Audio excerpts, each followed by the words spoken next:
بسم الله الرحمن الرحيم. السلام عليكم ورحمة الله وبركاته. إن شاء الله تكونوا بخير دائما وأبدا. أرجو إن الإضاءة، بس عشان في مشكلة في الإضاءة، يعني أرجو إن هي تكون واضحة تمام ومفيش مشاكل في الإضاءة إن شاء الله. النهاردة معايا صدمة لكل الزملكاوية، وتعتبر فرحة لكل الأهلاوية. هحكي على الموضوع كده باختصار، في عجالة، ويمكن اللي هقوله يعني ممكن يبقى هيدني بحاجة، ولا هيبقى يعني هيطلع شكلي وأنا مش عارف، بس لازم أكون صريح مع حضراتكم. لأن هي مفيش داعي إن أنا أكذب ولا أحور الكلام ولا أطلع نفسي إن أنا مثلا كويس، بقى يعني ملاك مثلا.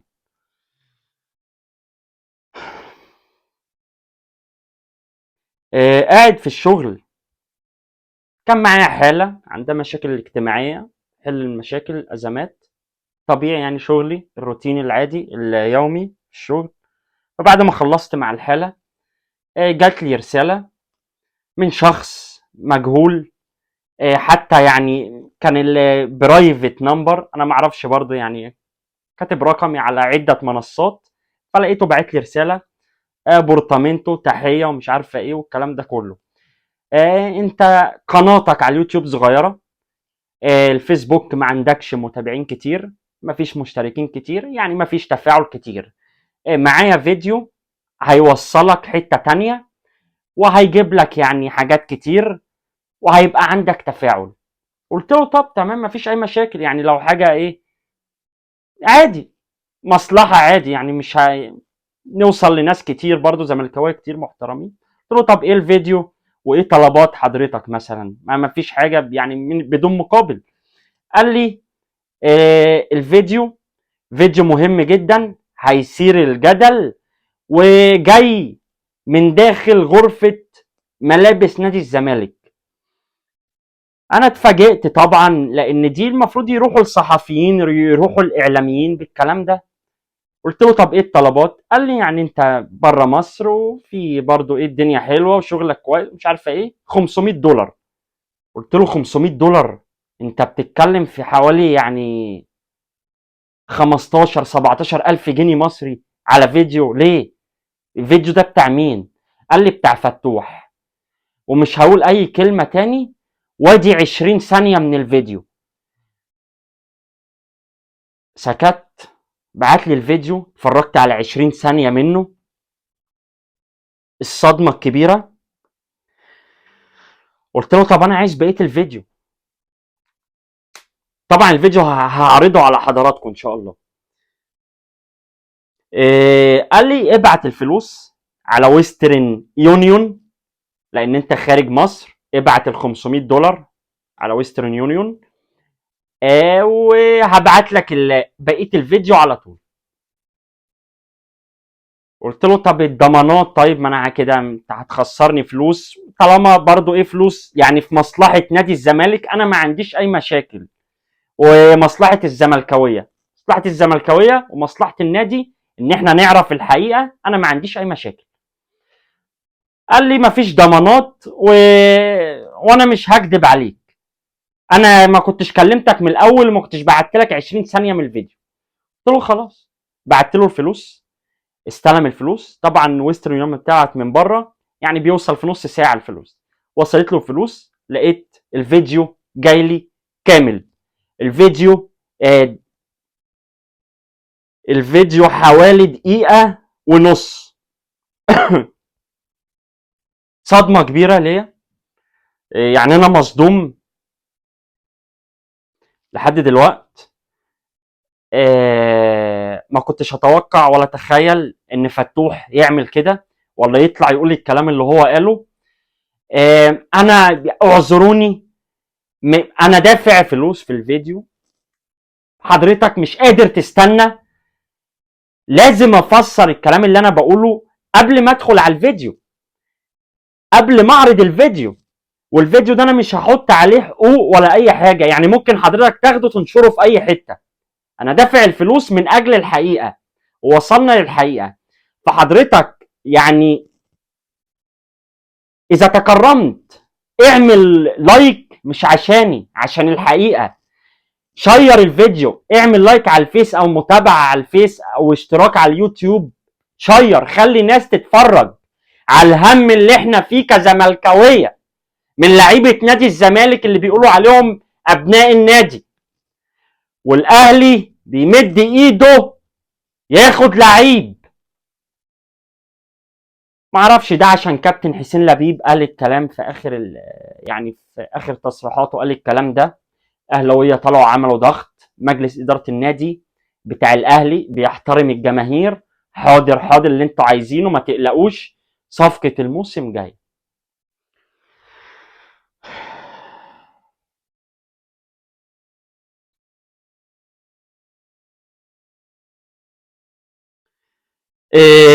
انا هعرض لحضراتكم الفيديو حاليا.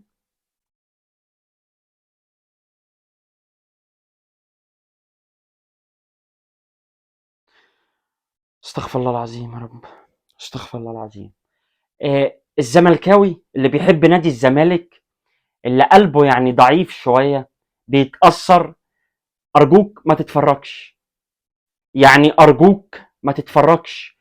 الزملكاويه الصغيرين سواء لو في اطفال بيتفرجوا، ارجوك ما تتفرجش. ده للناس اللي جامده، يعني انا اسف في التعبير، البارده اللي عندها برود اعصاب، اللي بتعرف تعمل سيلف كنترول، بتعرف تتحكم في اعصابها. الاهلاويه يعني كل الاحترام، انا ما اعرفش الصراحه، انا ما اعرفش. نشوف الفيديو مع بعض. بسم الله الرحمن الرحيم. داخل غرفه ملابس نادي الزمالك، فضيحه.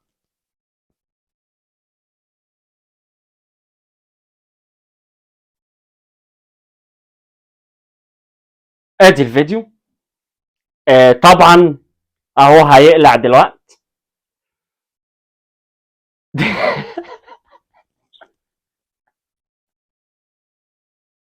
حلقاته برجالاته، هو الاهلي لابس ايه؟ لابس ايه؟ ادي يلا، ادي يلا امان، يلا ادي يا بت، ادي يا امان، ادي عادي يا امان. الله الله، اديله، يلا اديله، اديله، اهو اهو اهو اهو اهو، اتفرج يلا، اديله. طبعا انا كاتم الصوت عشان ما اخدش حياء اخواتنا وحبايبنا.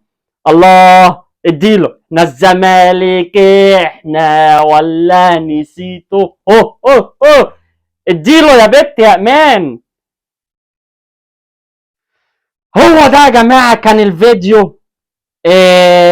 500 دولار دفعتهم من اجل جماهير نادي الزمالك ومن اجل اخواتنا الاهلاويه حبايبنا. بيقول لك فتوح رايح الاهلي. كولر، استنى بقى، استناني بقى ولا ابو درجه. ايوه، حط، طلع يعني، دخل دماغ ايمان كده صندوق الزباله تاني، اقفل عليها. كولر، مارسيل كولر ادى الضوء الاخضر، الجرين لايت، ميدوري. الجرين لايت اداها لمين؟ لاداره مجلس اداره النادي الاهلي. اوبا، ايمان فتوح، فتوح انا مجروح يا فتوح، انا عايز فتوح وعلي معلول حط الزغلول ايه يمشي، مفيش اي مشاكل، ولا كأن في زمالك، ولا كأن في مجلس اداره زمالك، ولا كأن في نادي اسمه زمالك، ولا جماهير اسمها جماهير نادي الزمالك، ولا اي حاجه. كولر، انا عايز فتوح. ايوه ايه ايه. والاعلام، الاعلام طالع كله سواء سوشيال او سوسيال، طالعين فتوح في الاهلي، فتوح يمضي للاهلي في يناير رسميا، فتوح اهلاوي. في ايه يا جدعان؟ في ايه؟